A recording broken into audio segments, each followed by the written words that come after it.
Peut-être dans un premier temps, serait-il souhaitable que je vous informe, que je vous affranchisse de la genèse de cet ouvrage, dans quelles circonstances il a pu voir le jour. Et c'est exact que cet ouvrage, je l'avais conçu à partir d'un désir tout à fait personnel qui a été relayé par un éditeur qui a trouvé intérêt, étant donné que cette étude, enfin du moins cette méditation de ces parcours de vie mystique faisait, je veux dire, originalité dans le paysage éditorial, académique, universitaire et religieux. Bon. Mais là, c'est tout à fait différent, du moins semble-t-il. Alors je précise, et je vous dirai dans quelles circonstances, que ce n'est pas un ouvrage que j'ai conçu par moi-même, c'est un ouvrage de commande. Mais je ne m'écarte pas de la ligne directrice qui s'était déjà illustrée dans le précédent ouvrage, à savoir Ces femmes mystiques au péril de la nuit, car ce qui est sous-jacent à l'un et l'autre de ces livres, c'est que la question qui me hante, et ça depuis de nombreuses années, c'est la question du sacrifice. La théologie du sacrifice qui ne me paraît pas totalement honorée comme elle le devrait dans le paysage de la théologie chrétienne. J'y reviendrai peut-être, je le souhaite, avant de mourir, y parvenir dans d'autres ouvrages, j'allais dire, plus déterminants, plus décisifs. On s'en tient pour l'instant aux propositions de René Girard. Elles ont leur mérite, mais à mon avis, elles sont loin d'épuiser la question.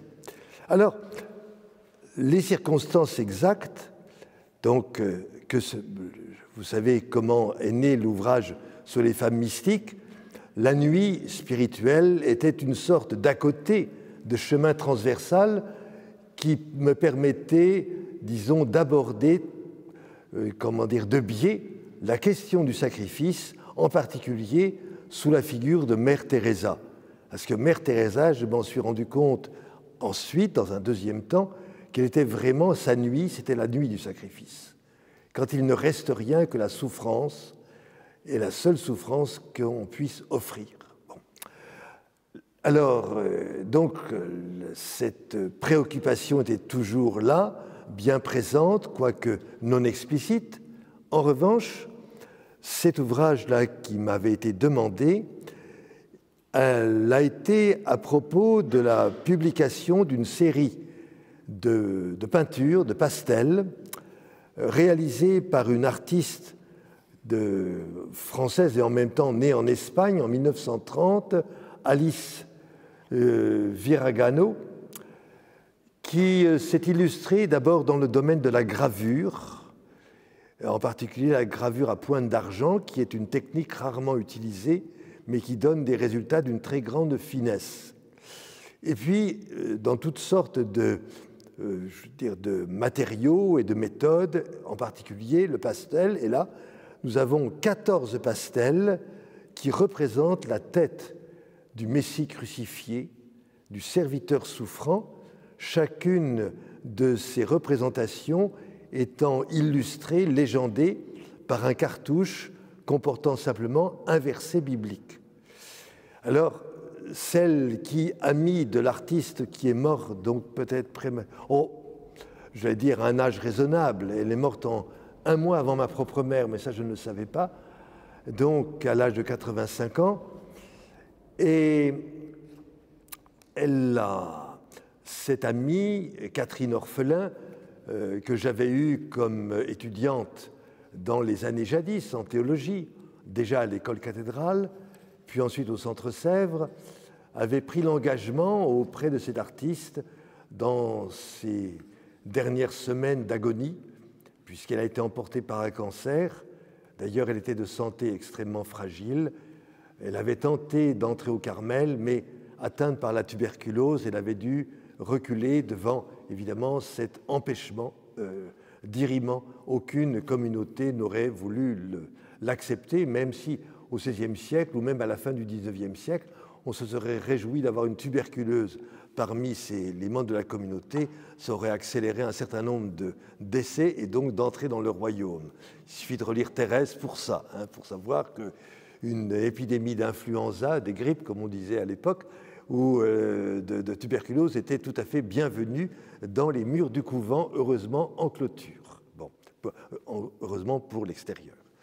Alors, donc, elle a réalisé cet ensemble, j'allais dire, très austère. J'ai été surpris, si vous voulez, il n'y avait aucun pittoresque dans cette série où les visages ne se reproduisent pas l'un l'autre, si vous voulez, ce n'est pas du tout une sorte de variation en permanence sur un thème donné, mais comment dire, cette série a pris naissance quand Alicia a rencontré Robert Aron. Je ne sais pas si vous vous rappelez, cet historien qui je vais dire, qui avait montré un courage certain pour avoir publié Les années obscures de la vie de Jésus, hein, donc, qui en quelque sorte soulignait, on l'avait quelque peu oublié, l'enracinement juif judaïque profond du Messie de Nazareth. Et la rencontre de l'historien et de l'artiste aura en quelque sorte engendré cette série de représentations. Moi, je me retrouve donc avec cette série, j'allais dire, qui vous saute au cœur, au visage, etc. Alors, faire un commentaire m'est apparu extrêmement délicat. En revanche, il y avait ces indications que constituaient les versets bibliques et qui pouvaient nourrir une éventuelle méditation. C'est donc à partir de ce matériau premier, les gravures d'une part, d'autre part, alors elles seront dans le livre bien sûr, les citations bibliques, que j'ai construit une sorte, non pas d'accompagnement, mais si vous voulez de méditation parallèle à celle des tableaux, mais là aidé parce que je n'avais pas d'échéancier à respecter, on m'a laissé le temps qu'il fallait, ça n'avait aucune urgence, ça a duré plus qu'une bonne année d'ailleurs, et un peu au gré de mes lectures, je notais comme ça, je ne dis pas chaque soir, non, n'exagérons pas, mais de temps à autre, une fois ou l'autre par semaine, sur des dos d'enveloppe, parce que pour moi c'est vraiment l'ostracone parfait, hein, le dos d'enveloppe, hein, et je notais un peu ce qui me venait comme ça, soudainement, au cœur ou à l'esprit, bien, et je mettais ça soigneusement dans une grande enveloppe. Et puis il a fallu un jour quand même ressortir tous ces précieux documents, tous ces manuscrits, et m'exposer à la difficulté de les relire, parce que c'est le problème quand vous écrivez de façon cursive extrêmement rapide, après vous avez quelque mal à pouvoir déchiffrer ce que vous avez écrit vous-même, quand bien même seriez-vous persuadé du génie de votre inspiration. Bon. Et donc, à partir de là, quelles sont les lectures alors qui m'ont inspiré? Pas de façon systématique. Un livre que je tiens à signaler parce qu'il était un gros point de départ, c'est un ensemble d'études paru chez Beauchesne, intitulé « Une passion après Auschwitz » et qui tourne autour de l'écriture et ensuite la représentation d'une passion du compositeur, du musicien Michael Levinas, qui est le fils d'Emmanuel Levinas. Bon. Et là, il a écrit une passion selon Marc. C'était une sorte de défi pour lui, profondément enraciné dans le judaïsme, à l'instar de son père, que d'écrire une passion chrétienne, hein, sur un texte chrétien, le texte de Marc, qui n'est pas peut-être le plus foncièrement, je veux dire, anti-judaïque hein, des évangiles. On a stigmatisé là-dessus, peut-être tout à fait injustement, l'évangile de Jean, mais n'entrons pas dans cette polémique. Et donc là, il y a toute une série d'études, si vous voulez, à la fois du point de vue des exégètes chrétiens, hein, essentiellement protestants, puisque le livre a été commandé par deux universitaires, Jean-Marc Tétaz et Pierre Gisèle, qui sont donc, je ne sais plus si c'est Genève ou Lausanne, l'un et l'autre, c'est ça hein et donc, il y avait le point de vue donc, de l'exégèse chrétienne, le point de vue de l'exégèse juive, également les interrogations du compositeur lui-même, qui se prolongeaient dans un certain nombre de regards sur l'histoire juive, sur l'extermination du peuple juif durant la dernière guerre mondiale, etc. Bon. Donc cet ouvrage, je n'ai pas cherché à le copier, si vous voulez, mais c'était vraiment une inspiration. Là-dessus, des inspirations littéraires, cela ne vous étonnera peut-être pas. Hein. D'abord, le livre d'André Schwarzbach, Le dernier des justes. Hein. Là, ce qui m'a sidéré, j'allais dire, qui m'a stupéfie par la puissance de son inspiration et de ses évocations. Bien sûr, comment dire, Elie Wiesel, bien sûr, Elie Wiesel, hein, et avec le fameux procès de Shamgorod, et puis la cantate qui a été mise en musique par Darius Milhaud, hein, Amin ma Amin. Bon. Donc tout ça, si vous voulez, ça fait que pendant que vous me croyiez confit, j'allais dire, en théologie chrétienne, en fait, je me promenais en territoire de judaïté, hein, avec admiration et gratitude. Bon. Là-dessus, d'autres auteurs ont été convoqués. Alors si, évidemment, ils sont dans votre mémoire, vous les reconnaîtrez. Solzhenitsyn est présent, peut-être Grossman, l'auteur de Vie et Destin, Paul Celan l'a explicitement nommé et salué et honoré comme tel. J'ai également eu quelques souvenirs, parce que j'avais lu ça il y a quelques années à propos d'un cours que je devais faire, ce qu'on appelle la littérature des camps. Et en particulier, Une femme m'aura marqué, les 3 petits volumes aux éditions de Minuit de Charlotte Delbo, qui est absolument... alors, bien sûr, il y a les grands classiques, hein, de la littérature des camps, Kérol, etc. Mais Charlotte Delbo est vraiment une attestation majeure. Bon. Et puis aussi, il ne faut pas oublier, bien sûr, comment dire, toute la nourriture biblique que depuis tant et tant d'années, comme vous, n'est-ce pas, je reçois par l'intermédiaire de la liturgie, de la prière, également l'exégèse. Chère Anne-Marie a pu me rendre quelques services, ça arrive, que ça, hein, parce qu'il y a des exégètes qui écrivent bien, très bien. Pour votre modestie et d'humilité, je ne dirai rien de vous, mais en revanche, alors Paul Beauchamp, hein, le magnifique Paul Beauchamp, hein, qui était professeur au Centre Sèvres. Moi, je n'ai pas eu la chance de l'avoir comme professeur, comme enseignant, à la différence de mon frère Philippe, mais les livres étaient là pour suppléer, si vous voulez, à cette absence de la parole vive, chaleureuse de Paul Beauchamp, et en particulier, mon attention a été attirée sur l'importance qu'il mettait dans la lecture et les majeurs des chapitres 9, 10, 11 de la lettre aux Romains. Et c'est vraiment là un endroit crucial, stratégique, à la fois de notre expérience chrétienne et de cette confrontation, non, de cette articulation de notre expérience de chrétien, de disciples du Christ de Nazareth, avec la communauté juive, qui n'est pas des plus simples, des plus paisibles. Je n'oublierai pas non plus les philosophes en particulier un pour lequel j'ai grande vénération, car c'est lui qui m'a fait m'échapper, je vais dire, du piège de la scolastique dans lequel j'étouffais dans les premières années de mon séminaire nancéien. Ce philosophe, c'est Stanislas Breton, qui a poussé l'humilité à mourir le même jour que le pape Jean-Paul II, si bien qu'on n'a pas parlé de son décès. Dommage. Quel était des deux le grand homme? Enfin, je ne discuterai pas les choses.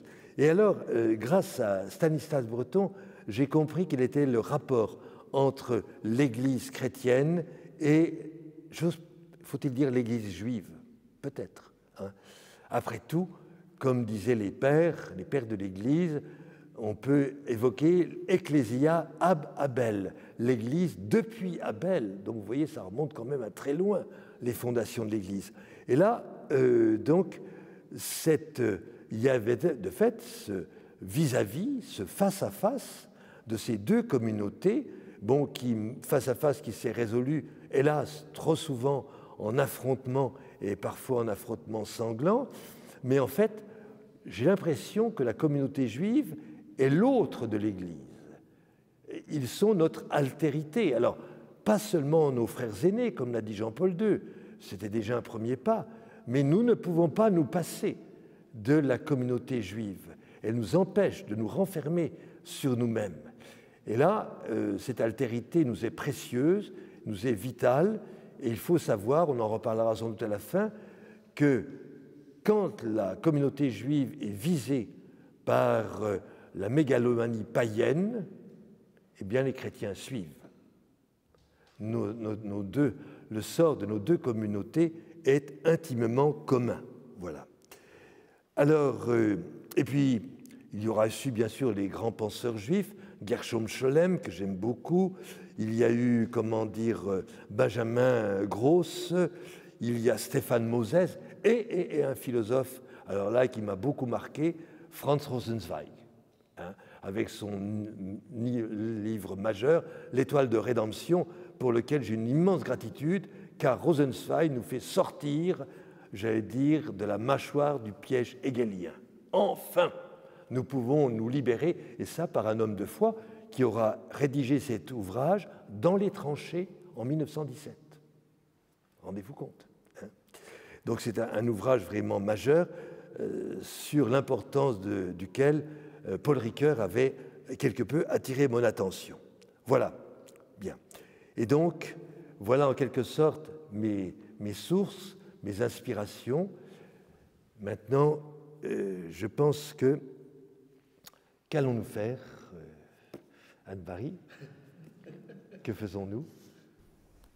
Déplier, déployer tout ce que vous venez d'évoquer en nous expliquant comment le livre a pris corps. Hein, oui, voilà.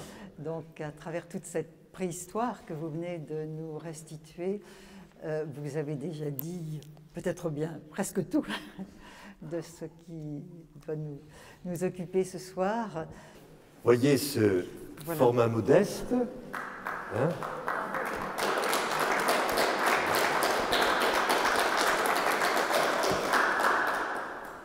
Voilà, très bien. Voilà, donc... avec les images. Avec les images, voilà. Bon. Voilà, donc, puisque j'ai eu accès à ce texte... Au moins sur épreuve. Au moins sur épreuve, je voudrais dire que... effectivement, vous nous offrez, une fois de plus, des paroles puissantes, un livre à lire, mais c'est banal de dire ça. J'ai envie de dire un livre qui invite à se laisser lire, hein, parce qu'il formule un peu comme les Écritures. Hein. Un livre aussi donc à regarder, hein, puisqu'il comporte ces images prise dans l'histoire que vous nous disiez à l'instant, et moi j'avoue être très sensible. Vous avez cité un certain nombre de philosophes qui vous ont inspiré, vous avez cité le fils de Lévinas, mais comment ne pas penser à Lévinas père, à Bien Emmanuel, et en particulier à tout ce qu'il a pu dire et méditer philosophiquement sur la question du visage. Le visage comme la partie de la personne la plus vulnérable dans sa nudité, la plus exposée, et en même temps le visage qui est l'épiphanie de la transcendance de la chair, hein, quelque chose comme ça. Donc un livre à regarder aussi, très certainement, et puis... je dirais un livre à entendre, et on évoquait tout à l'heure le genre spirituel du chemin de croix. Je me dis que typiquement, ce sont des pages à entendre justement dans ce contexte de la Semaine Sainte, et à laisser retentir dans ce contexte liturgique. Et peut-être que, au fond du coup, notre première impatience, après ce que vous nous avez dit... C'est d'entendre. Oui, c'est d'entendre. C'est d'entendre Voilà. tout de même quelques mesures de ces pages. Et peut-être en commençant par le début. Oui, non, le mieux c'est de commencer par l'alpha et de terminer par l'oméga. Voilà, c'est juste. Donc à vous. Une cadence biblique. Alors la première méditation s'intitule « Clarté de la rencontre ». Je l'avais rencontré, certains diront par hasard, au tournant d'une ruelle où frémissait la rumeur de la foule heureuse. Moi, je dirais, parce que j'y crois, que la providence de mon Créateur n'y était pas pour rien. Je suis tombé à genoux et je lui ai demandé, « Bon maître, que dois-je faire pour hériter de la vie éternelle ?» Ma jeunesse gagnait alors en maturité et sortait des évidences de l'enfance et des certitudes juvéniles.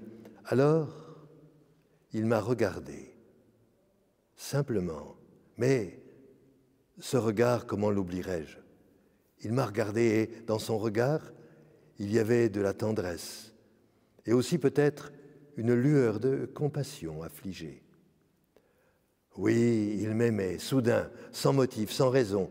C'était la première fois que je ressentais cela, la première fois que j'étais aimé de cette façon-là. Avait-il deviné ces pesanteurs qui m'étouffaient et m'entravaient un peu? J'étais en effet l'héritier, j'avais des devoirs et des obligations, des biens à faire prospérer, des vieillards avec leurs habitudes dont il fallait s'occuper. Ce qu'il m'a dit aura vu juste. Il m'indiquait le chemin.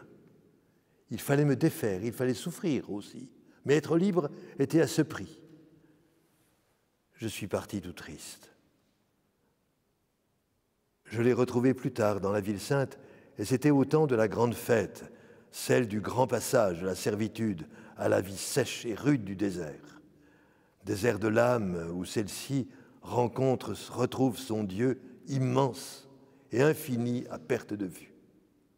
Et moi qui traînais toujours en servitude involontairement volontaire, par devoir, pour le bien de beaucoup, oh je sais.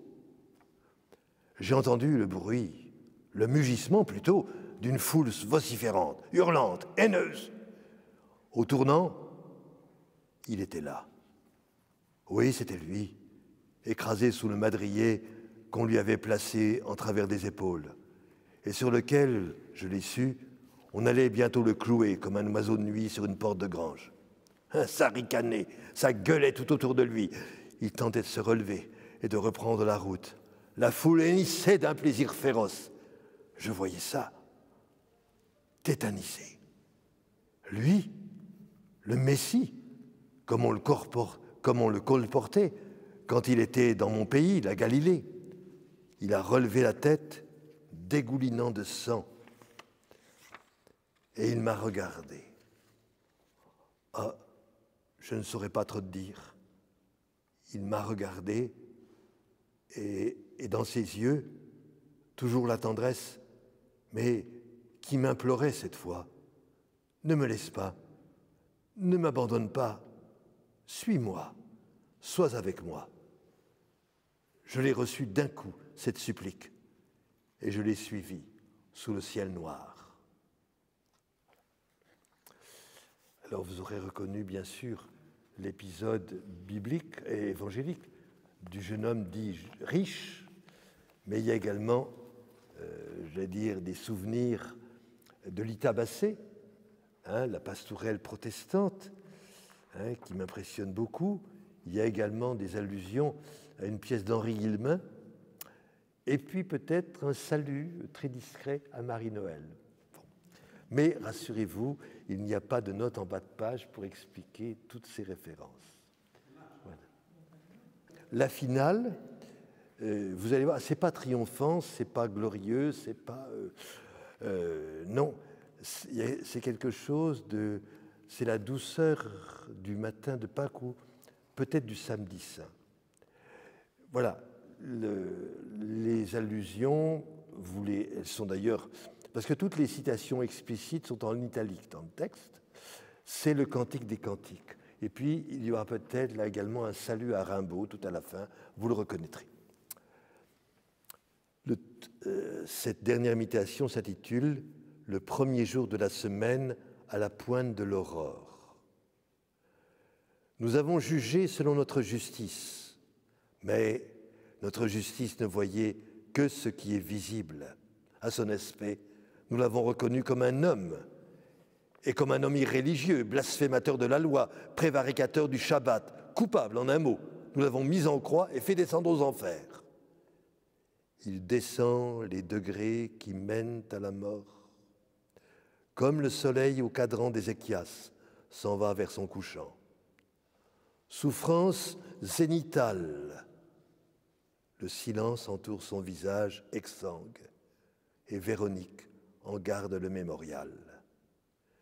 Quel est donc celui-là qui monte de l'abîme comme parfum d'encens et de myrrhe?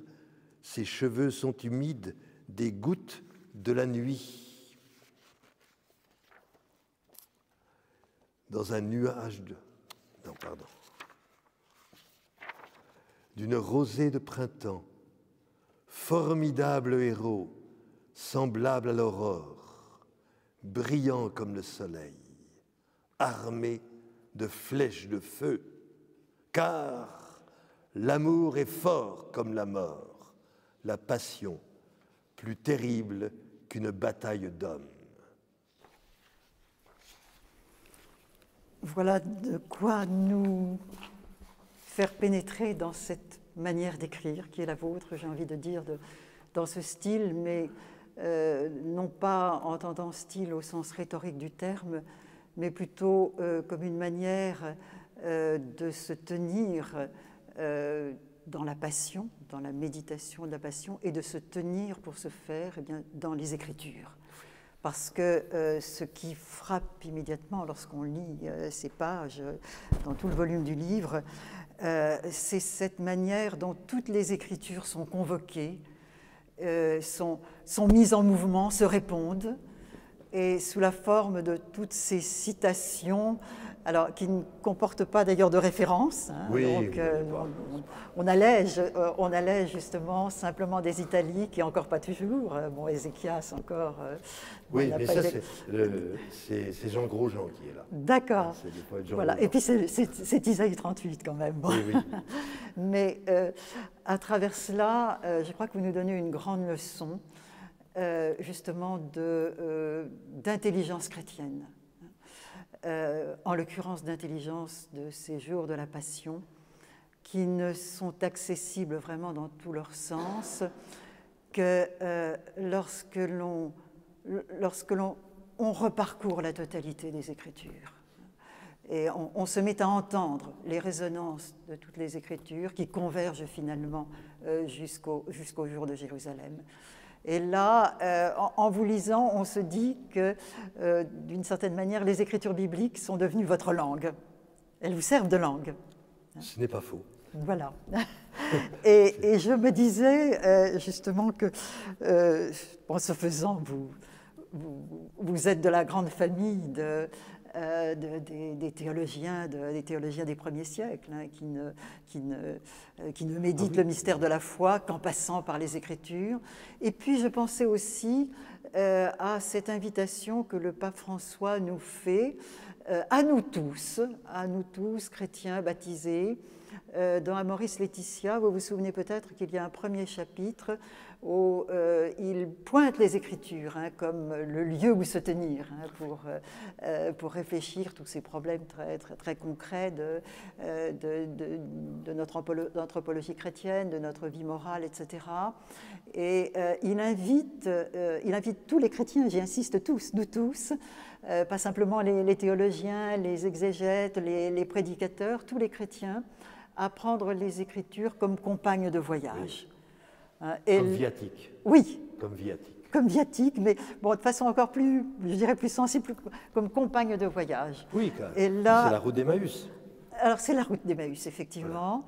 Voilà. Et c'est important que nous repassions par cette référence d'Emmaüs, justement, à l'entrée de la Semaine Sainte. Oui.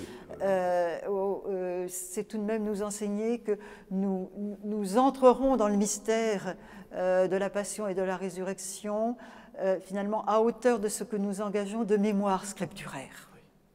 Alors, on peut effectivement suivre les offices de la Semaine Sainte, célébrer Pâques, etc., sans trop penser à tout ça, mais je crois qu'on y perd beaucoup. Hein.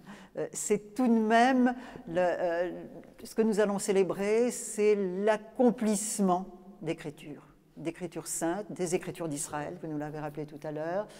Et je le répète, c'est à la mesure dont nous mobilisons cette mémoire scripturaire que nous entrons plus ou moins profondément dans le mystère du salut. Et là, en vous lisant, en Passion de Jésus, tout simplement, tout grandement, mais c'est cette vérité qui nous est rappelée. Oui, et puis ne pas oublier ce qui était le principe même des pères de l'Église, qui sont quand même les meilleurs interprètes.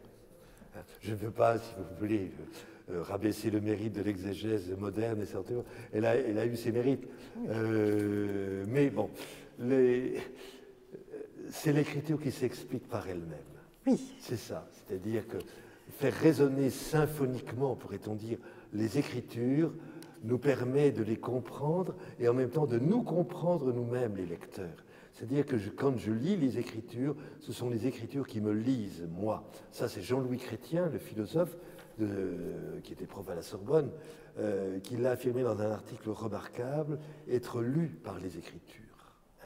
C'est-à-dire que là, j'ai une sorte de miroir de mon être profond, à la fois attestant peut-être la pesanteur de mon péché, ça oui, mais surtout l'espérance que je puis avoir d'un accomplissement de moi dans l'alliance dans laquelle je suis invité à donner réalisation.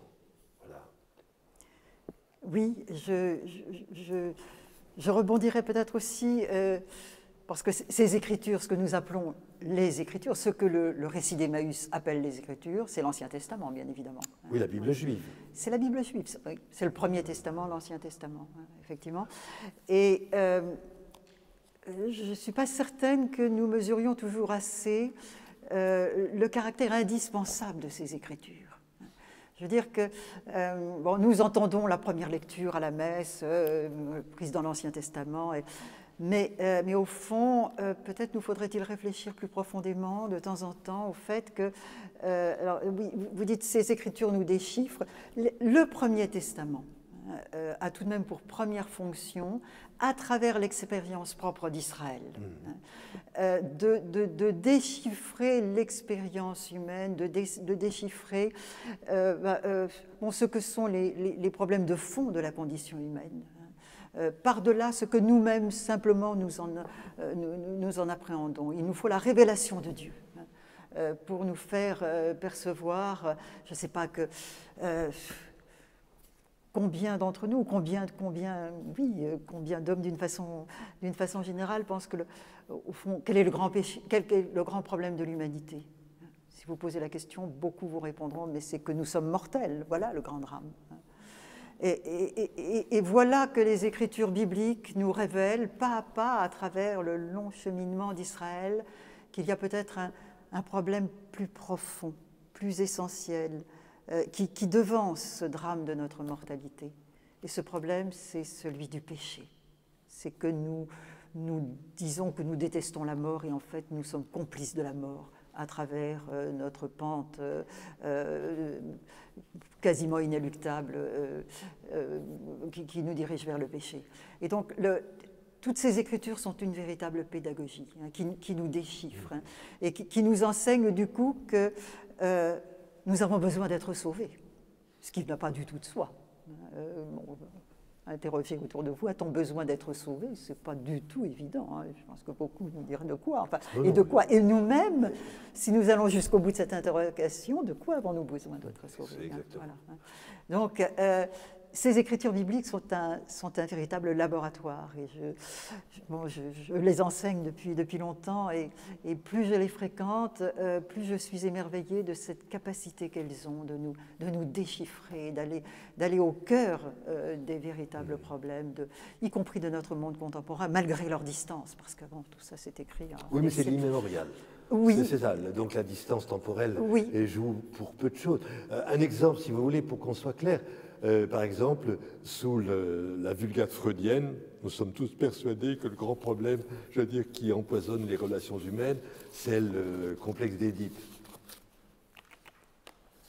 Bon, je pense que répondant, je vais dire, à Freud, bon, le juif Sigmund Freud, un psychanalyste contemporain, il est beaucoup plus jeune, il est toujours vivant, Philippe Haddad, qui est juif lui aussi. Non, il a dit non, c'est le complexe de Caïn. Ça oui. Le vrai problème, c'est les relations dans la fratrie. Ah oui. Ça, et c'est vérifié, je veux dire, chaque jour dans nos familles. Ça, je veux dire que... Et là, la Bible pointe très exactement cela.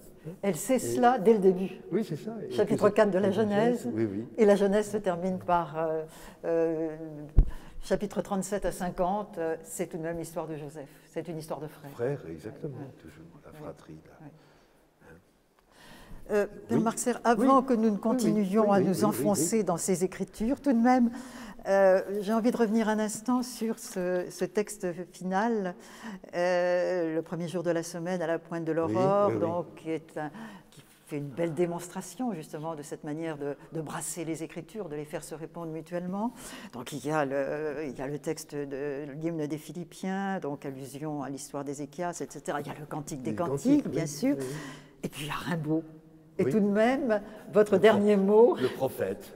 Votre dernier mot, voilà. La passion plus terrible qu'une bataille d'hommes. Rimbaud le rebelle, Rimbaud le blasphémateur, tout de même un peu. Oui. Hein. Mais le mystique sauvage, disait Claudel. Voilà. Donc, quelle audace. Bon, vous nous avez habitués à ce genre d'audace, mais tout de même, là, on se dit, voilà, c'est Rimbaud qui a le dernier mot. Oui. Mais c'est la passion, oui, mais la passion, vous aurez noté que c'est un P majuscule. Oui. Voilà. Oui, c'est la passion du Christ. Oui, d'accord. Voilà. Oui. Mais justement, Rimbaud qui est convoqué, qui est enrôlé. Voilà, peut-être malgré lui. Oh, non, je ne crois pas. Non, probablement pas. Non, mais justement, c'est ça. Il doit être surpris. Oui, mais il doit aimer.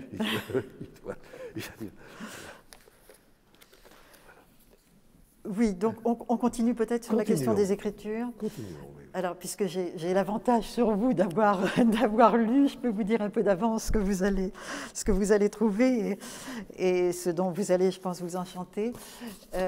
Oui, je disais ce brassage des Écritures. Vous avez évoqué tout à l'heure un certain nombre de références parascripturaires, philosophiques, etc. Mais moi, j'ai envie de rester sur le corpus biblique. Et là, effectivement, on circule dans la littérature de la sagesse. Vous évoquez la figure du juste, soumettons-le à l'épreuve, etc. On circule chez les prophètes ô combien, on circule dans les psaumes. Mais oui, singulièrement tout de même dans la littérature prophétique, hein, bien entendu, puisque c'est à travers ces textes que petit à petit prend corps la promesse de Dieu, dont le Nouveau Testament va nous dire tout simplement « c'est accompli ». Bon, d'une certaine manière, c'est ça le Nouveau Testament. Oui, hein, c'est la relecture du premier, je vais dire, à travers le prisme de Jésus de Nazareth, du Messie. Oui. Mais pour annoncer, c'est accompli. Et donc, si nous ne savons pas quelle est la promesse, nous ne savons pas ce qui est accompli. C'est dans l'Apocalypse, c'est fait. Voilà. Oui. Oh mon Dieu. Et pourtant, c'est la déconfiture du monde, c'est la déchéance totale, enfin on voit la déconstruction à l'œuvre partout, et c'est fait. Voilà. Il y a une audace, presque une violence qui s'impose au bon sens, qui se croit détenteur d'une vérité d'expérience, d'une vérité presque pragmatique, politique.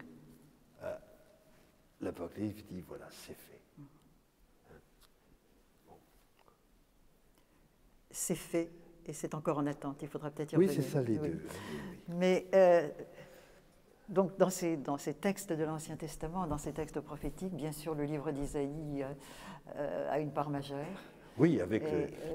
oui, mais peut-être... Oui. Donc, on va venir aux oracles du serviteur, mais tout de même, vous circulez d'un bout à l'autre du livre d'Isaïe. Oui, c'est vrai. Si vous... Et puis, alors, évidemment, il y a cette focalisation sur ce cristal, j'allais dire, irremplaçable, qui est le serviteur. Oui, mais à l'intérieur d'un volume... Oui. Je résiste un tout petit peu, parce que je voudrais quand même que... Voilà, à l'intérieur du volume complet, hein, de cet extraordinaire livre d'Isaïe, c'est le premier de la série des grands prophètes hein, dans nos Bibles. Vous vous rappelez, c'est 66 chapitres. C'est une somme quasiment digne de ce qu'est la Torah, hein, dans son ordre. Donc, un livre qui a été maturé à travers plusieurs siècles. Et moi, j'ai j'ai bien aimé que, justement, on circule à l'ampleur du volume total. Hein. Donc, il y a la question d'endurcissement que vous évoquez. Oui.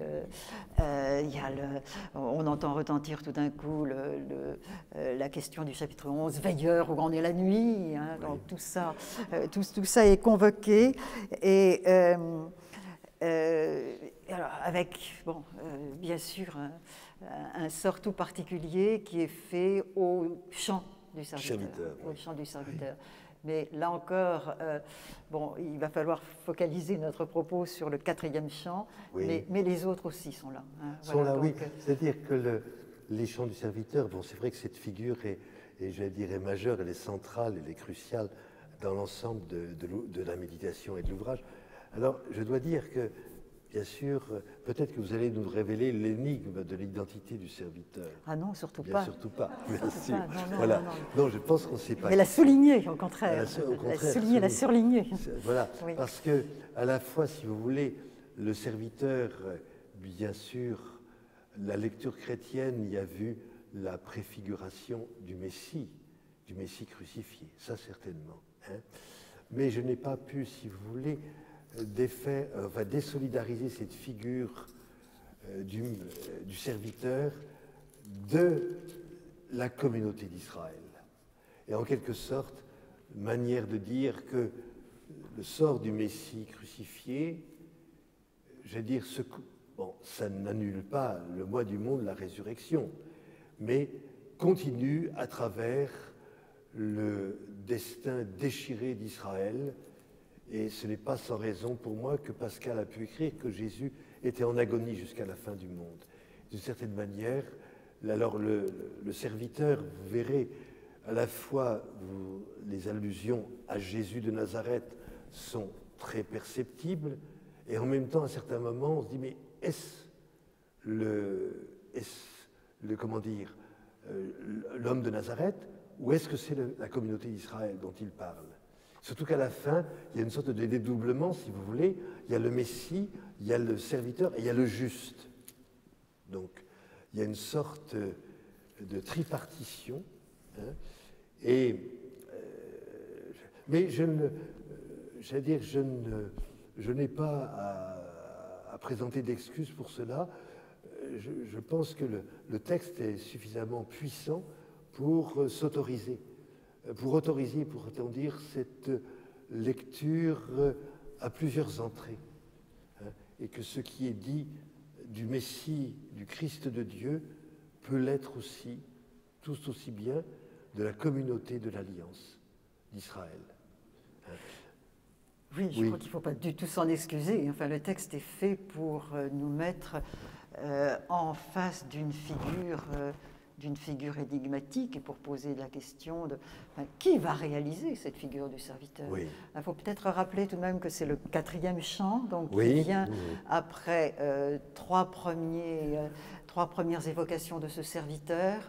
Alors vous savez, ça commence au chapitre 42 du Deutéro-Isaïe. Donc le livre de la consolation d'Israël, hein, donc c'est un serviteur qui va avoir quelque chose à voir avec cette consolation d'Israël, chapitre 42, où c'est Dieu qui présente « Voici mon serviteur que je soutiens, mon élu que j'ai choisi d'aimer ». Donc un premier portrait du serviteur, et puis une deuxième reprise de cette figure au chapitre 49, où voilà, le serviteur à ce moment-là se présente lui-même, le Seigneur m'a élu, m'a choisi, etc., dès le sein de ma mère, etc. Puis reprise une troisième fois au chapitre 50, où le serviteur parle de nouveau en son nom propre, chaque matin le Seigneur ouvre mon oreille, etc. Et donc, plus on avance dans ces portraits du serviteur, d'ailleurs, plus il est mystérieux. Hein, plus on en sait, moins on le connaît. Voilà. Et quand on arrive au 4e chant du serviteur, voici que mon serviteur prospérera, etc. Il faut peut-être qu'on réentende ce texte, d'ailleurs. Oui. Plus que jamais, nous sommes en présence d'une figure très mystérieuse. Où, voilà, qui donc est ce personnage? Est-ce qu'un personnage de l'histoire d'Israël répond à la description? Là, on s'est beaucoup posé la question, les exégètes se posent la question. Bon, et puis, au-delà de ça, voilà, les lecteurs juifs s'interrogent. Finalement, est-ce que ce serviteur ne serait pas ici la prémonition de toute de toute l'histoire juive, de tout le drame de l'histoire juive, comme d'ailleurs le psaume, c'est le psaume 40, oui, ou 43 ou 44, comme on veut. Hein. Comme animaux de boucherie, tu nous livres, et parmi les nations, tu nous as dispersés, tu vends ton peuple à vil prix sans t'enrichir à ce marché. Qu'on retrouve dans Romains chapitre 8. Oui, mais et du coup, c'est le peuple, hein, clairement, ce serviteur. On comprend très bien qu'un lecteur juif se reconnaît, s'identifie ce serviteur. Et puis, alors il faudrait faire l'analyse du texte un peu affinée et longue, mais certains passages, certains versets font que voilà, ça ne peut pas être simplement une figure collective que ce serviteur. Donc on se dit, c'est quelqu'un, c'est un homme particulier. Qui donc, hein? Oui. Et effectivement, Jésus va se lire sa propre expérience, son propre chemin, en s'identifiant à ce serviteur. Ce n'est pas seulement les évangélistes qui vont interpréter l'histoire de Jésus à l'aide du serviteur, mais on a l'attestation lui-même. Oui. Et donc, quand on vous lit, ce qui est très heureux, je crois, et très, très fort, c'est que, tout en étant un lecteur chrétien, vous ne choisissez pas d'une certaine manière. Ah non. Hein, voilà. Ah non, et donc, on a plusieurs passages où on est dans une espèce de balancement où tel mot, c'est évidemment Israël, et puis le mot suivant que vous prononcez, c'est évidemment le Christ. Et ça, je crois que c'est une belle œuvre, spirituelle, oui. Hein, que de nous entraîner à lire ainsi le texte. Hein. Et c'est aussi une manière, vous l'évoquiez un petit peu tout à l'heure, de faire travailler en nous ce lien si puissant, si déterminant qui nous relie à Israël. Donc, moi, je vous dis toute ma gratitude de lectrice. Donc, une espèce d'anticipation. Et dans la suite, on va être aussi dans cette formule d'un retournement. Et ce mot de retournement, vous l'utilisez. Il revient, oui, voilà. Pour introduire des méditations. Voilà, donc à deux reprises, au chapitre, je ne sais pas s'il faut appeler ça comme ça, s'appelle retournement. Oui. Voilà. Donc, nous croyons que... Et voilà. Il n'en était rien. Oui. Voilà, nous croyons qu'il était châtié pour ses péchés, et en réalité, c'est nos fautes qu'il portait. Et en réalité, c'est sa justice qui nous est transférée. Hein. Voilà. Donc un texte étonnant, hein, tout de même bien mystérieux, quand il verra une postérité, il prolongera ses jours. Voilà. Qu'est-ce que ça veut dire, hein? Alors bon, en lecteur chrétien, nous avons peut-être quelquefois la tentation de forcer un petit peu le texte. Oui, voilà, on dit c'est la résurrection. Pas si sûr, hein, pas si sûr. Hein, mais quelque chose est ouvert dans cette direction-là. Hein, voilà. Hein. Alors, oui, nous avons à apprendre justement à respecter ces silences du texte et ces mystères du texte. Hein, et c'est difficile. Hein, je vous rappelle qu'un petit peu plus loin, il verra. Hein, on nous dit que à la suite de l'épreuve endurée par son âme, il verra la lumière et sera comblé. Hein, disent nos traductions. La Septante dit il verra la lumière. Le texte hébraïque dit il verra. Quoi? On ne sait pas. Mais bon, voilà. Hein. Donc on sent bien comment le lecteur se bat avec un texte comme celui-là, avec cette tentation justement de le pousser jusqu'au bout où il avouerait hein, ce que l'on veut entendre. Hein. Mais voilà, on reste dans ce mystère, dans cette attente, hein, qui viendra remplir finalement la figure qui est annoncée ici. Oui, mais il n'y a pas du tout de contradiction, mais vous savez que dans le texte, c'est assez, je veux dire, souligné que cette figure du serviteur, elle est aussi, je veux dire, prise, je veux dire, réalisée par le peuple juif. Ça, je maintiens, si vous voulez, cette lecture que certains pourront trouver excessive, mais je vais peut-être donner lecture peut-être si vous voulez, de deux passages où je fais ce télescopage assez presque violent entre le Messie et le peuple qu'on extermine dans les lagers, dans les camps d'extermination, à Auschwitz. Bon.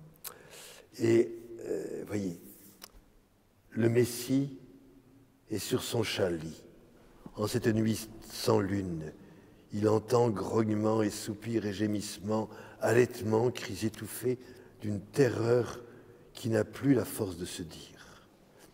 Il ne sera pas brûlé dans un four et ne partira pas vers un ciel noir de suie, dans un nuage de fumée qui éteint les étoiles. Son corps s'épuise là, attaqué par les jours et les jours. Son âme meurt comme maigre offrande de se soumettre, de s'accrocher à cette destinée sans grandeur. Dans son corps blessé, ils étaient deux. L'un qui cherchait la vie avec vigueur, avec ferveur, follement, et l'autre qui jouait avec la mort, qui la narguait, parce qu'elle avait failli venir, parce qu'elle avait été tout près. Ces deux-là ne s'entendaient pas, mais ils s'aimaient, l'un l'autre, comme jamais, indissociables. Entre plaisir et terreur, plaisir d'exister et terreur de vivre, penchant pour la mort et instinct de survie. Le Messie a-t-il trouvé la paix? En lui, non. En son Père, qui sait? Mais il ne la cherche pas, elle viendra. À son heure, il ne sait quand, mais il a confiance. J'avoue avoir été surpris moi-même quand j'ai relu ce que j'avais écrit. Je me suis dit, qu'est-ce qui t'a pris à écrire une chose pareille, hein? Comme si j'étais dépassé par ma propre plume. Donc si vous ne comprenez pas, je dirais comme Claudel, c'est que vous êtes dans la vérité. Hein? Donc, alors il y a un autre passage aussi. Hein? Oui, il y a toutes sortes de passages. J'en avais listé quelques. Oui, le Messie dans le lager. Le Messie dans. Oui, il y a aussi tout ce passage où la méditation du Christ est télescopée par l'évocation des enfants d'Israël, des petits enfants d'Israël. Ah oui, ça doit être ça, non? Oui, ça doit être ça, oui. Le Messie dans le lager. Oui. Le Messie rajusta les téphilim qui encerclaient sa tête comme une couronne. Mais ce n'étaient pas des parchemins de la Torah ou des prophètes. C'étaient des épines vives et violentes qui meurtrissaient la peau et la perlaient de sang. Les téphilim, ces petites boîtes qui amusent les enfants qui se poussent du coude en me voyant, et les lanières de prière. Je suis lacéré en ma chair par ces mots du Dieu vivant. Alors j'ai dit, voici, je viens. Tu ne veux ni holocauste ni sacrifice, je viens pour faire ta volonté. Ces téphilim s'ouvrirent et il s'en échappa un rouleau qui écrivait d'un côté malédiction et de l'autre bénédiction. Et l'on ne pouvait lire les unes sans les autres. Et elles formaient un dôme de lumière au-dessus du Messie. Tous s'arrêtèrent de danser leur pantomime qui singeait la dérision et ils virent les noces de sang du Messie en son martyre allaient se célébrer. Il dévoila ses stigmates, le chiffre marqué au fer rouge, 666 et quelque chose, gravé pour l'éternité, comme signe d'indignité à jamais. Le Messie, effondré, est à terre, comme la rose au matin de vivre fleurie sans pourquoi, et que l'ange de feu a desséché, à sa place elle n'est plus. Sans pourquoi, toujours sans pourquoi. Le Messie était à terre, il respirait sous le poids de douleur qui labourait son dos, il respirait l'herbe qui en silence poussait comme une offrande sans parole, une offrande sans rite. L'herbe poussait entre les deux rails, maintenant qu'il n'y avait plus de train, qui de jour et de nuit roulaient, grondaient comme des monstres de fer l'herbe poussait, inoublieuse de ce qu'elle avait entendu et respiré, et pousse l'herbe de la mort sur la prairie de cendres, cendres des ossements, qui nourrit l'herbe des morts, humble parure de leurs souvenirs qui s'effacent.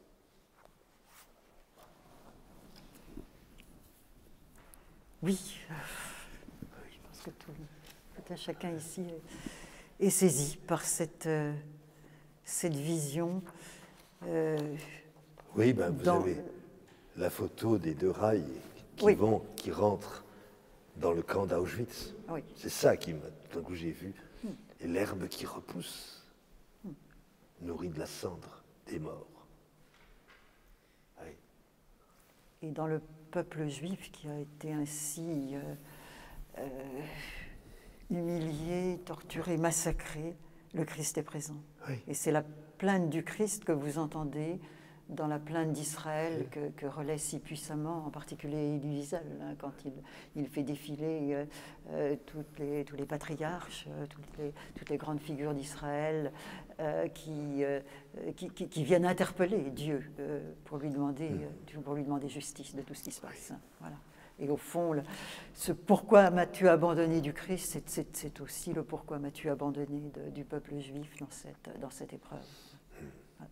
Donc cette superposition, là, je le répète, je crois que c'est peut-être l'un des éléments les plus puissants, les plus impressionnants et les plus nécessaires. Aujourd'hui, oui. Oui. Mais, plus que jamais. Et je dirais même d'une nécessité théologique. Enfin, il faut que nous arrivions à penser cette superposition qui n'enlève rien hein, à notre méditation de la Passion du Christ. Le texte du serviteur, moi j'ai tendance à penser qu'il a été au cœur du chemin d'Emmaüs. Quand Jésus reparcourt les Écritures, on peut penser que sa parole s'est fixée tout spécialement hein, sur cet oracle du serviteur. Et puis, dans le livre des Actes, vous vous rappelez l'histoire de Philippe et de l'eunuque de la reine Candace. Oui, de cet Africain. Oui. Et alors, c'est extraordinaire parce que, comme eunuque, bien sûr, avec un poste de confiance privilégié, mais c'est un homme qui n'a pas de descendance. Il est hors jeu, pourrait-on dire, de la continuité dynastique, ou généalogique plutôt. Et donc, un réprouvé. Mais c'est un craignant Dieu. Et je me demande si cet Africain, cet Éthiopien, n'est pas le premier de cette descendance qui était promise aux serviteurs. Oui, voilà. Oui, c'est une belle idée, oui. Mais déjà dans le livre d'Isaïe, donc dans la... les eunuques, je veux dire, serviront dans le temple. Oui, ils accéderont au temple, hein, voilà. Ne pense pas que tu as une branche sèche, etc. Donc il y a déjà une promesse qui est destinée aux eunuques et aux païens. Alors voilà, oui, mais on est bien sur cette trajectoire. Hein. Oui. Donc, aussi bien à Emmaüs que sur cette route de Jérusalem à Gaza, je pense que l'explication de Jésus, l'explication de Philippe, ça a été quelque chose comme un « il fallait ». Ah, ça c'est là, oui. Là. Voilà, il fallait, c'est une expression scripturaire, c'est une expression du Père Marcer tout au long de votre texte. Oui, qu'on trouve dans Saint-Luc, c'est vrai, et qui pose question, parce qu'on a l'impression que pèse à ce moment-là le poids, la fatalité d'un destin. Hein, c'est-à-dire que ce qui, je vais dire, peut nous révulser intérieurement, parce que cela signifierait qu'il y a une puissance qui s'impose à Dieu lui-même, et qui aurait un Dieu plus grand que Dieu, hein, qui soumettrait Dieu à son arbitraire. Alors, on se heurte, si vous voulez, c'est exact, je ne sais plus, récemment, là, dans une soirée, je me suis retrouvé devant cette question. Et pour ma part, je dis, voilà, c'est parce que il ne pouvait pas ne pas faire comme il a fait. C'est-à-dire que vous avez évoqué tout à l'heure la question du salut. C'était ça l'enjeu, le salut de l'être humain, le sortir de l'engourdissement, du marécage dans lequel lentement il se décompose. et le faire parvenir, le renouveler, c'est encore de l'Isaïe, c'est toute chose nouvelle, n'est-ce pas? Renovamini, diront les textes des épîtres, hein, renouvelez-vous. La question, c'est justement, mais par quels moyens y arriver? Et là, c'est là où, pour moi, c'est la chose la plus vertigineuse. Dieu aurait pu, c'est un peu le point de vue luthérien d'ailleurs, de l'extérieur, hein, c'est-à-dire avoir un décret de justice, une sentence d'amnistie qui annule tout ça. Hein? Bon. Donc, une procédure purement judiciaire. Je suis maintenant persuadé que non, ce n'est pas la manière de Dieu. Il prend le chemin du péché. Et alors, il y a cette phrase étonnante de saint Paul, dont les traducteurs sont bien encombrés, on le voit bien. Il a été identifié au péché, puis quoi encore, avec une procédure de reconnaissance faciale. Non, il a été fait péché pour nous. Lui, le sans péché, il a été fait péché pour nous. Donc, voilà. Et en quelque sorte, c'est la reprise, hein, où ça répond du serviteur d'Isaïe. Hein. Et donc, ne fallait-il pas? Oui, parce que l'amour, c'est la seule manière d'y arriver. Donc, il ne peut pas ne pas faire ce qu'il a fait. C'est comme ça que je comprends le « il faut ». Et s'il y a une contrainte, s'il y a une non pas une fatalité, mais une nécessité, ben c'est celle d'un amour. Oui. C'est celle de l'amour, point. Voilà. Dieu veut que tous les hommes soient sauvés. Mais oui, c'est le... Hein, avec cette phrase magnifique qu'on retrouve, pour moi c'est lumineux, c'est Romains, le chapitre 9, 11, etc. Dieu a enfermé tous les hommes dans la désobéissance afin de faire à tous miséricorde. Oh, quelle stratégie, les enfants, mon Dieu. C'est extraordinaire, ça, c'est... Hein. Alors évidemment, il s'y prend par étapes. Hein. D'abord, il y a d'abord les païens qui sont écartés, les juifs d'abord qui disent « Ah, nous, finalement, on a l'alliance, ah, hop, dégagez, les païens maintenant. Ah, » et de manière à ce qu'ensuite, Israël, hein, enfin, depuis mardi, on ne peut pas dire qu'il en prend vraiment le chemin, mais patientons. Toujours eu des rois pervertis tout au long de l'histoire d'Israël. Oui, mais Israël reste Israël. Oui. La part du Seigneur, comme dit le texte. Hein. Oui. Voilà. Oui. Oui. Bon, alors on essaie effectivement d'entrer un petit peu dans ces vues qui sont forcément en excès de tout ce que nous pouvons penser spontanément. Mais pour reprendre ce que vous dites, il fallait... Moi, je me dis qu'au fond, il fallait que Dieu nous visite au lieu de toutes nos perditions, au lieu de notre plus grande violence. Et j'aime bien dire que dans la passion de Jésus, Dieu est là où il n'est pas. Je veux dire que Dieu se retrouve là, au lieu de... dans l'enfer. Oui, dans l'enfer, de ce qui le repousse, ce qui est le contraire de lui. Et c'est là qu'il faut qu'il pénètre, c'est sous cette violence qu'il faut qu'il se mette. Oui, le Fils. Oui, mais alors, maintenant, je partagerai les audaces de Balthazar avec lesquelles j'étais réticent dans un premier temps, mais où il dit que finalement le Fils, en se remettant à son Père, « Père, je remets mon âme entre tes mains », mon âme là qui est tourmentée, qui est vraiment dans les tourments de la mort, je vais dire, assailli par le péché, il remet à son Père l'enfer. Et le Père prend l'enfer en lui-même. Alors, je suis d'accord que ça ne correspond pas à une bonne et saine théologie raisonnable, etc. Mais en théologie, il n'y a rien de fondamentalement raisonnable. C'est toujours, vous avez employé le mot d'excès, d'excessif. Et oui, Dieu est toujours en excès de. Hein, donc là, il faut nous ajuster à cette démesure de Dieu. Et là, la passion en est le lieu évident. C'est une des mesures de l'amour qui fait des folies, effectivement. Mais ça, bon, c'est saint Paul. Hein. C'est saint Paul, oui. Oui. La première aux Corinthiens, ça c'est... Oui. Et donc, c'est tout ça quand même que nous allons reparcourir, réinvestir par la mémoire, par la foi la semaine prochaine. C'est quand même... voilà. Rien de moins. Rien de moins. Rien de moins. Oui. Et c'est aussi pourquoi je voudrais dire que vous lire, c'est lire un texte dense, enfin, où les mots pèsent lourd. C'est aussi circulé dans des paroles quelquefois obscures. Vous avez à mes propres yeux, quand je l'ai relu, j'ai relu, c'est me dit, mais qu'est-ce que tu as voulu dire? Oui, hein, oui. Mais... Non, mais ne soyez pas étonnés. Ne soyez pas étonnés.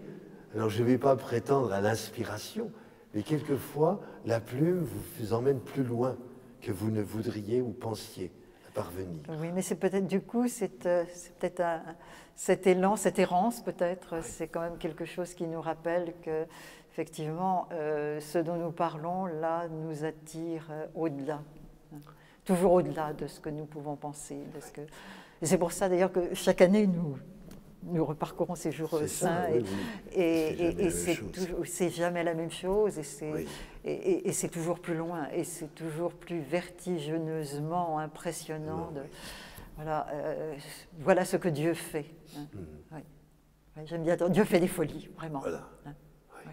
Et la croix est une folie. Voilà. Bah, d'ailleurs, j'ai eu quand même le plaisir de voir que le dernier ouvrage de Maurice Bellet venait, alors à titre posthume, hein, puisqu'il est mort il y a un an, c'était justement une sorte de somme testamentaire. Il est quand même plus difficile à comprendre que je ne le suis moi-même. Bon, mais alors, le titre est clair, Le Messie crucifié, scandale et folie. Oui.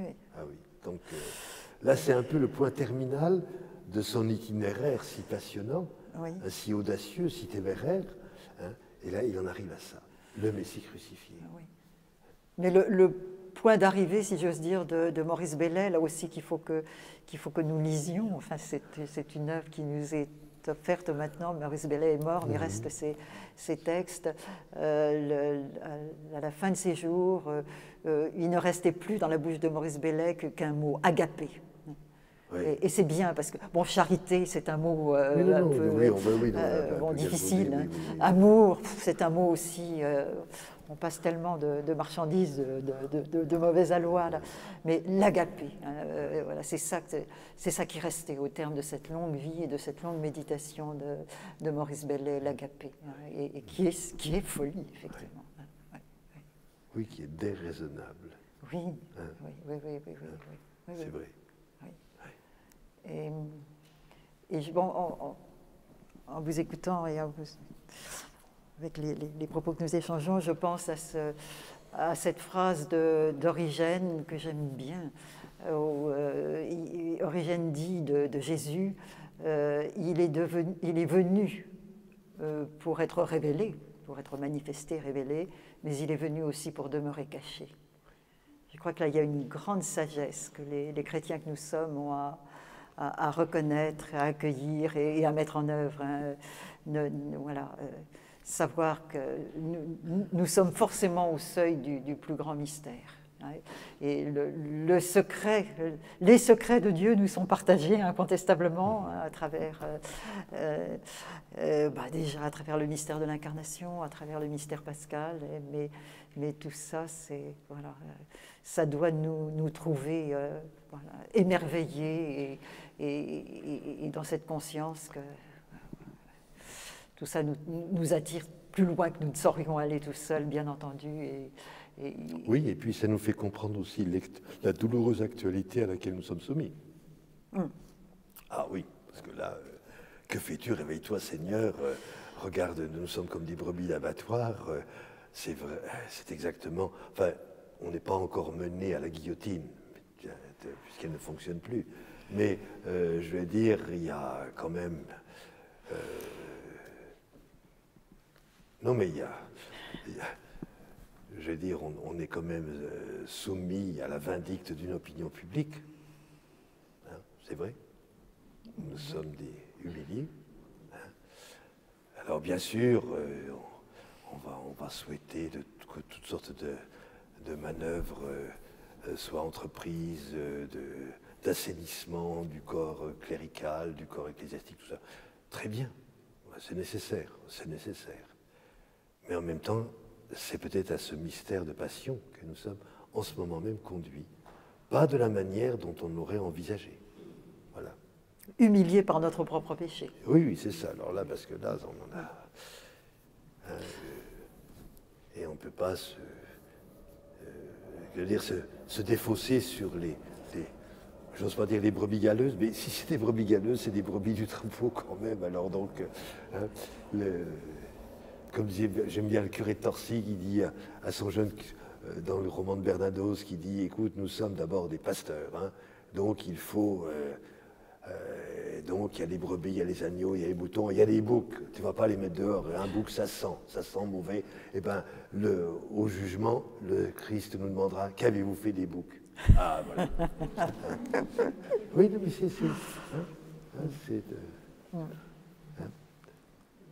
Et puis peut-être encore, puisqu'on parlait du livre d'Isaïe, il est bon de se rappeler de ces passages où, je crois que c'est dans le Deutéro-Isaïe, où Dieu déclare à propos d'Israël, enfin, qui est sourd comme est mon serviteur, qui est aveugle comme est mon serviteur. Et cependant, c'est mon serviteur. Et Dieu reste fidèle, et c'est avec ce serviteur-là qu'il compte porter le témoignage jusqu'aux nations de qui il est. Donc c'est toujours ces choix de Dieu déroutants, extravagants, oui. Mais c'est avec ce genre de serviteur que Dieu accomplit son œuvre. Et je me dis que... Saul de Tarse. Oui, mais ça vaut aussi pour nous. C'est aussi avec cette Église que nous sommes aujourd'hui, humiliés, défigurés, si peu crédibles. C'est quand même avec cette Église-là que Dieu veut continuer à sauver le monde. Oui. Ça aussi, on ne ferait pas comme ça. Ah ben non. Nous, c'est plutôt notre apôtre de référence, c'est Judas. C'est l'apôtre intelligent, stratège, qui sait comment il faut faire, qui a de la technique. Voilà. Mais vous suggérez qu'il est sauvable, hein, qu'il est sauvé. Ah oui. Oui, Ah, et ça c'est bien aussi. Ah oui. Ce sont de ces audaces qu'il faut avoir, effectivement. Oui, il a passé un sale quart d'heure, mais c'est vrai que, bon, non, je pense, si vous voulez, que j'avais envie de le mettre, je me suis dit non, dans l'éditorial de la feuille paroissiale de dimanche, où j'évoque justement la fraternité comme étant l'essence même de l'Église, puisque nous sommes frères de Jésus. Et j'ai dit, la fraternité ne se contente pas simplement des disciples, bon, qu'il va quand même rameuter après sa résurrection, mais il embarque déjà toute la foule haineuse qu'il emmène au calvaire, et puis là, il va en faire, très étonnamment, les liturges de la liturgie de l'Alliance, quand il meurt au calvaire. Finalement, tout ceux-là qui rigolent en bas, c'est les servants d'autel, quoi. Et ça, ils s'en doutent pas. Bon. Et puis ensuite, il descend aux enfers, il va patrouiller aux enfers, parce qu'il y en a plein qui attendent depuis des siècles. Et il les embarque. Là, il ne fait pas le tri, il ne va pas leur demander « montrez-moi vos papiers », etc. Non, allez, on y va. On va vers le Père. Hein, je remonte tout cela. Hein, tout cela, je les remonte. Et je pense que Judas a dû se glisser comme ça. Il a dit, ni vu ni connu, vous avez par contre, j'y vais. Voilà. Enfin, c'est tout de même la gloire de Dieu que de pouvoir sauver Judas aussi. Ah oui. Ça, c'est évidemment ce que Peggy semble, ce qui semble la motivation de la détresse de Jésus sur la croix. C'est qu'il n'a pas pu sauver Judas. Allez savoir. C'est l'échec de la rédemption, en quelque sorte. Un seul, mais voilà. Oui, allez savoir, hein, c'est vrai. Donc, espérer pour tous, comme dit le Père Balthazar. Comme oui, vous dites espérer aussi. pour Voilà. tous, oui. Et c'est une note forte de votre texte que l'espérance. Alors une espérance, pas l'espérance à bon marché, hein, mais l'espérance qui est la traversée de la nuit, comme vous dites aussi par ailleurs. Aussi, oui. Mais ça ne veut pas dire qu'on va se retrouver dans l'éblouissement d'un petit matin analogue au projecteur là, qui nous éclaire alors, en ce moment. Hein. Non, mais c'est-à-dire l'espérance, c'est de tenir bon dans la nuit. Oui. Hein, c'est le de profundis clamaviate domine, usque ad matutinem, comme dit le psaume, c'est le psaume 129. C'est-à-dire que, et là, l'espérance, bien sûr, on a le livre de Jochen Moltmann qui a ravivé en quelque sorte, notre nécessité d'espérer.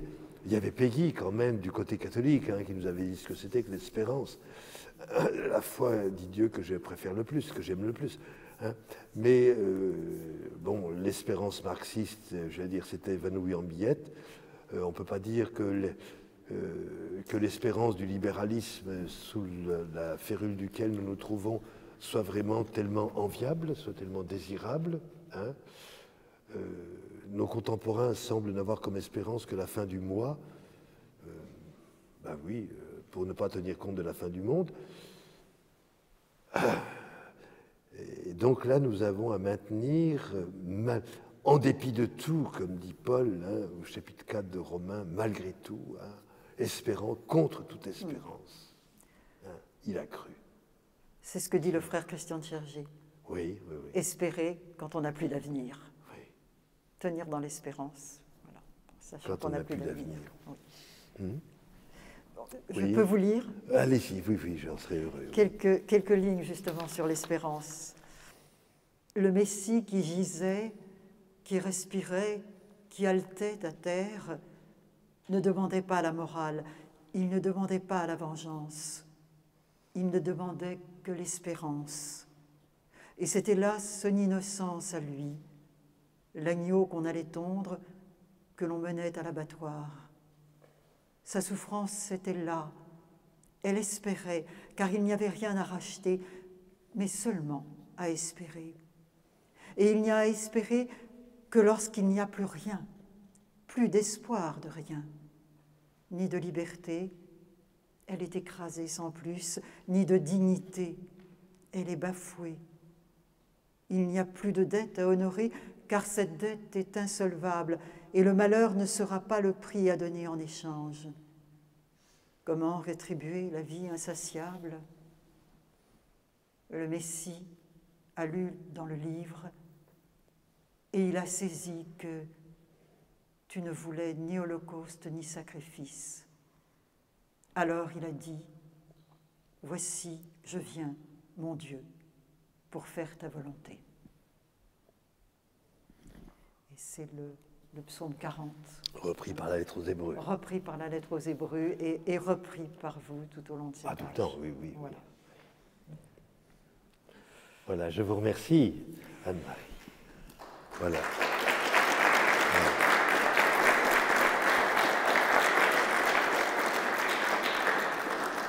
Et donc, très bonne lecture.